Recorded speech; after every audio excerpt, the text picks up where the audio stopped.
Kisah kapal-kapal karam selalu menarik perhatian kita. Ia menyimpan kisah-kisah tragis, melibatkan ribuan nyawa yang hilang dalam hitungan detik.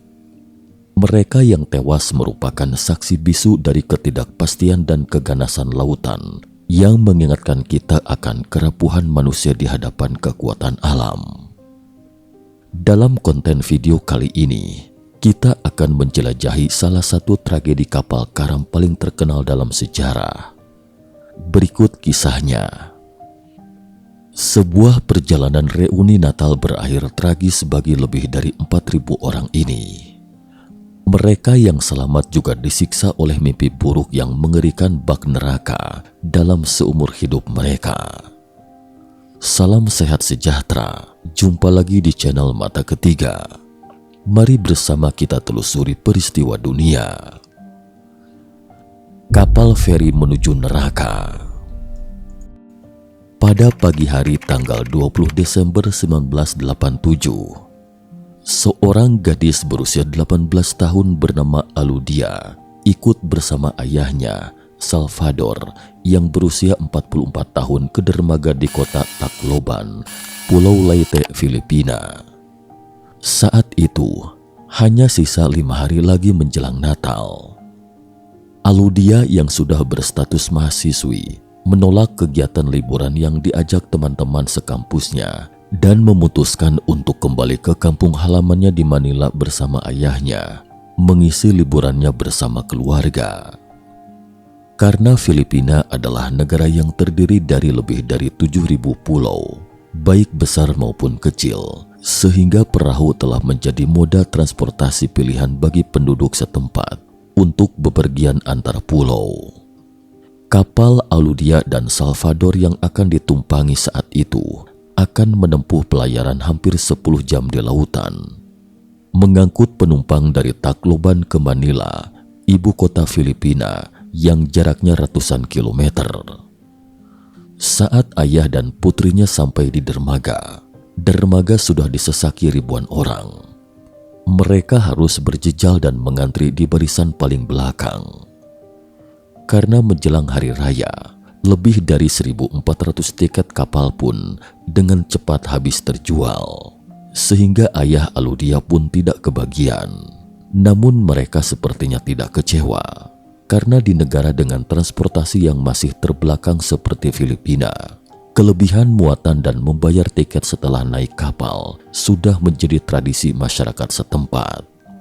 Umumnya, jumlah orang yang dapat diangkut dalam sebuah kapal tidak bergantung pada daya muatnya seperti yang dirancang, tetapi pada nyali atau keberanian perusahaan pelayaran. Jadi, setelah lebih dari 1.000 penumpang yang sudah membeli tiket terlebih dahulu naik ke kapal, petugas tiket langsung membuka pintu masuk kapal dan membiarkan penumpang membawa anak-anaknya, bagasi dan bahkan beberapa muatan kecil dijejali di kapal penumpang 3 dek Doña Faz sepanjang 93 meter ini. Riwayat kapal. Doña Faz dibangun tahun 1963 oleh Onomichi Josen di Onomichi, Hiroshima, Jepang. Kapal ini awalnya bernama Himeyuri Maru. Saat beroperasi di perairan Jepang, kapal ini berkapasitas 608 penumpang. Pada tahun 1975, kapal ini dijual ke Sulfikyo Lines, operator feri penumpang asal Filipina. Namanya diganti menjadi Don Sulfikyo, menjadi sapi perah bagi perusahaan yang mengangkut penumpang dalam jumlah besar antar beberapa pulau besar di Filipina. Belakangan kemudian diganti lagi menjadi Doña Faz sekarang. Pada 5 Juni 1979, kapal ini terbakar di tengah perjalanan dari Manila ke Cebu. Semua awak dan penumpang yang berjumlah 1.164 orang saat itu selamat. Tetapi kapalnya dipensiunkan dan dinyatakan rusak total. Bangkainya kemudian dibeli lagi dari badan penjamin oleh Sulfikyo Lines, lalu diperbaiki dan dioperasikan dengan nama Doña Faz. Dalam peristiwa tabrakan tahun 1987, Kapal ini sedang melayari rute Manila, Tacloban, Catbalogan, Manila yang dioperasikan pulang pergi 2 kali seminggu. Setelah renovasi terakhir ini, keseluruhan struktur Doña Faz telah mengalami perubahan yang luar biasa. Kapasitas desainnya mencapai 1.500 orang. Lambung kapal menjadi sangat tinggi dan peningkatan pusat gravitasi melemahkan stabilitasnya. Hal ini membuat Doña Faz kesulitan mengambil tindakan mengelak yang efektif saat menghadapi keadaan darurat. Tentu saja bagi penumpang seperti Salvador dan putrinya serta penumpang lain, tidak mungkin mengetahui bahwa kapal ini merupakan modifikasi dari kapal kecelakaan yang telah dibuang dan tidak tahu akan bahaya tersembunyi di dalamnya. Bencana tabrakan. Pada tanggal 20 Desember 1987, pukul 06.30 waktu Filipina, Doña Faz berangkat dari Tacloban Leyte ke Manila dan transit di Catbalogan. Kapal dijadwalkan tiba di Manila pukul 04.00 keesokan paginya. Katanya kontak radio terakhir dengan kapal ini dilakukan pukul 20.00. Namun penyelidikan pemerintah menemukan bahwa Doña Faz tidak punya radio. Sekitar pukul 22.30, kapal sedang berada di Dumali Point, pesisir Selat Tablas. Seorang penyintas mengaku cuaca malam itu cerah, tetapi lautnya cukup bergelombang. Ketika sebagian besar penumpang tidur, Doña Faz bertabrakan dengan MT Vector, sebuah kapal tanker yang sedang dalam perjalanan dari Bataan ke Masbate. Tabrakan ini memantik kebakaran muatan Vector yang kemudian menjalar ke Doña Faz. Para penyintas mengaku merasakan getaran tabrakan dan ledakan dan penumpang kapal langsung panik. Salah satu penyintas mengatakan bahwa api menyebar cepat ke seluruh badan kapal dan perairan di sekitar kapal ikut terbakar. Para penyintas terpaksa loncat dari kapal dan berenang di antara jasad-jasad korban yang hangus terbakar di sekitar kapal. Beberapa di antaranya menggunakan koper agar tetap terapung. Doña Faz tenggelam 2 jam setelah tabrakan, sedangkan Vector tenggelam 4 jam setelah tabrakan. Kedua kapal tenggelam di perairan berkedalaman 545 meter yang penuh hiu di Selat Tablas. Ledakan ketika kedua kapal tersebut bertabrakan dan api menyebar dengan sangat cepat karena terdapat tumpahan dari MT Vector yang membawa lebih dari 8.000 barel bensin dan minyak tanah.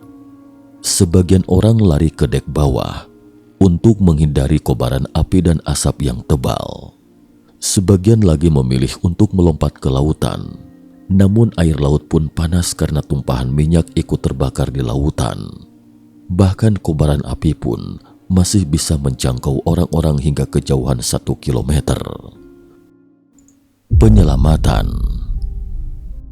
Awak, petugas medis, dan mualim serta kapten kapal feri yang kebetulan lewat, MS Don Claudio, menyaksikan ledakan kedua kapal tersebut. Mereka menemukan korban selamat Doña Faz 1 jam kemudian. Mualim Don Claudio melempar tangga jaring untuk menyelamatkan para korban. Hanya 26 orang yang berhasil diselamatkan, termasuk Salvador dan Aludia, serta 24 diantaranya penumpang Doña Faz dan 2 sisanya awak kapal Vector. Semua awak Doña Faz tewas. Sebagian besar penyintas mengalami luka bakar akibat lompat ke perairan yang terbakar. Mereka langsung ditangani dokter dan perawat di atas kapal. Otoritas pelabuhan Filipina mengetahui kecelakaan ini 8 jam kemudian. Mereka baru ikut membantu operasi pencarian dan penyelamatan 8 jam sejak menerima informasi tersebut.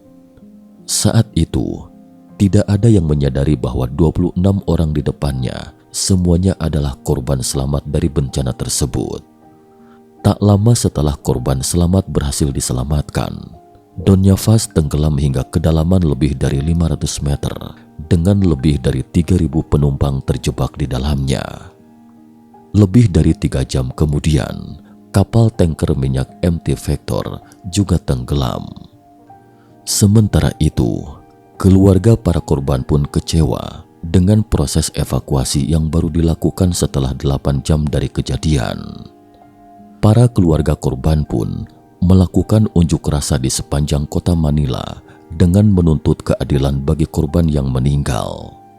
Mereka meminta laporan lengkap mengenai penyebab kecelakaan kapal feri tersebut dan uang duka bagi keluarga penumpang baik yang tercatat maupun tidak tercatat. Namun pada akhirnya, hanya korban yang tercatatlah yang diberi ganti rugi sebesar $4.000 AS. Hasil penyelidikan.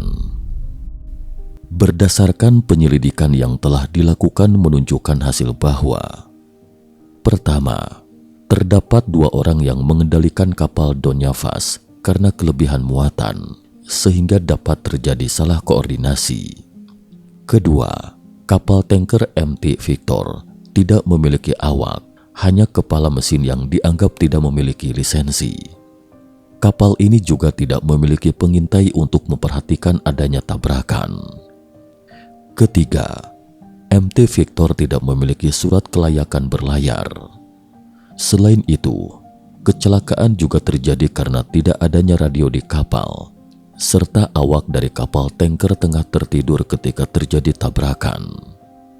Donyafas tidak mampu menghindari tabrakan karena kapten kapal tengah berpesta, sedangkan kendali atas kapal diserahkan pada awak yang kurang kompeten.